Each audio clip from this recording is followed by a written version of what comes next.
Hello everyone, and thank you for stopping by All Platform Gaming. Today we're going to be looking at War Thunder, a war simulator. It is a game made in 2008 by a Russian company known as Gaijin Entertainment, and it features arcade through realistic air battles, land battles, and soon-to-be naval battles. All of these it does quite well, and we will be looking at them today. This will be your main screen, the hangar area. In here you can see all your flight planes, all your tanks, eventually your ships, and they are all heavily detailed and a joy to look at. All of them you can modify and go over, which will be in a second. The types of planes you have are fighters, as you can see here in a second. There we go.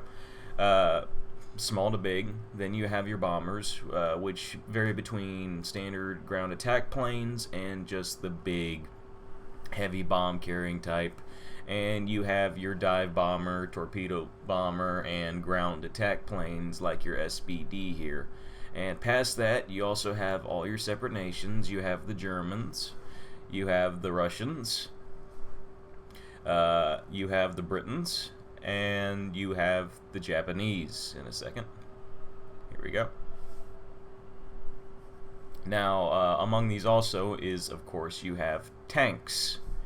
There's only a few tanks in the game at the moment, but they work quite well, and we will be getting to them in a second. And like everything else, they are fully customizable.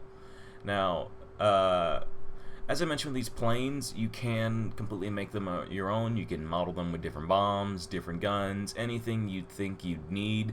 They're all customizable up and down. And you can also put on different decals, camouflage, custom camouflage like I have for my Kitty Hawk here.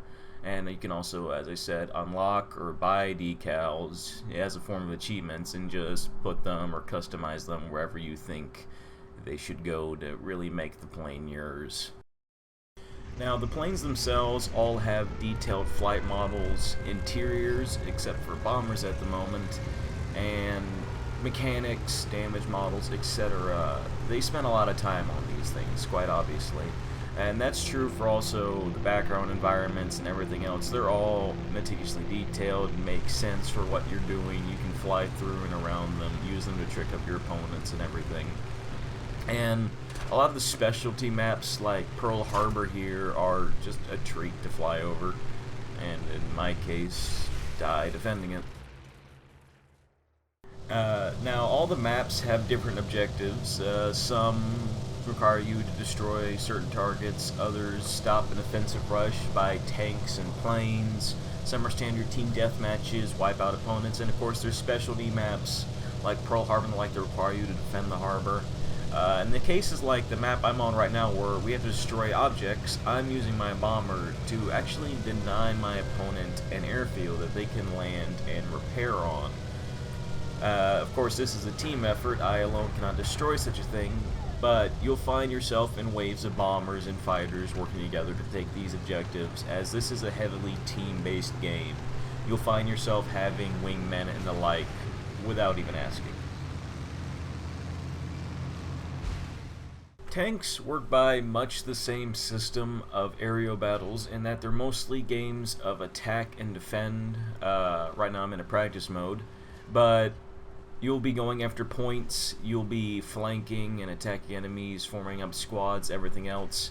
And tanks use a damage model that's also quite detailed.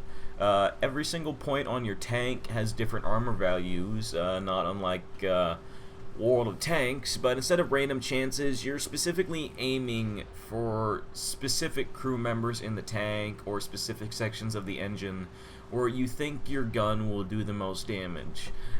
In the cases of stuff like this, even the weakest tank can do damage to some of the heaviest if you place your shots very carefully. Of course, the opposite is true. He turns his turret towards you and you melt.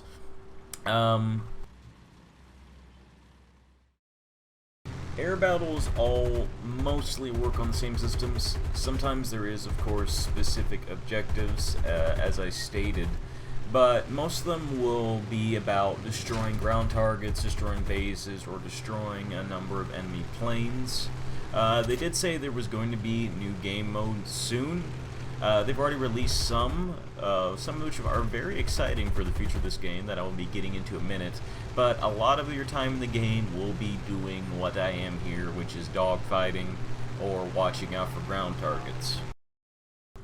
Now, it took them a while to get this out, but this is one of the now main features of War Thunder, is the mixed battles. As you can see right now, I'm in the air. You can see aerial air bases, those little red dots I have to capture control, but on the ground right now, there's actually a tank battle going on being controlled by players, artillery, AA guns, etc., and they're fighting for dominance of points on the ground as well. They have AA guns, so they can support you, and of course you with your rockets and bombs can help take out their targets for them. These maps are absolutely huge. Everyone supports each other, though the tanks, sadly right now, cannot go everywhere, and it's quite a lot of fun to fight and support people up until the exact moment you get pegged by an AA gun and can't pull up anymore. This game does have quite a lot going for it, with tank battles growing currently, aerial battles being very strong, they're continually buffing, debuffing, and working on the balance, and naval battles coming soon. This game has a lot of life and promise into it, especially with the mixed battle system. It's quite a lot of fun sometimes just to load up in a practice round and just fly around and experiment with the flight models. And frankly, the game is, as I said, absolutely breathtakingly beautiful.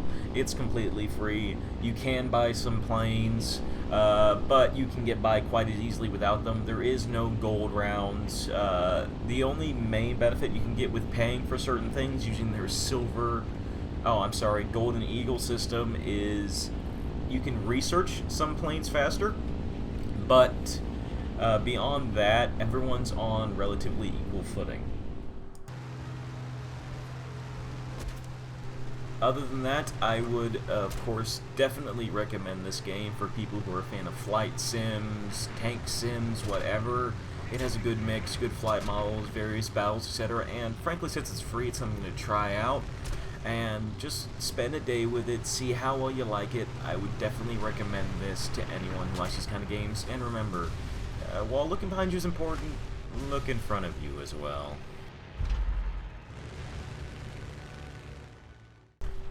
And of course, I must thank you for watching. Thank you for stopping by either allplatformgaming.com or our YouTube channel. If you like us or like what you've seen, feel free to please check out the site or more of our videos at allplatformgaming.com.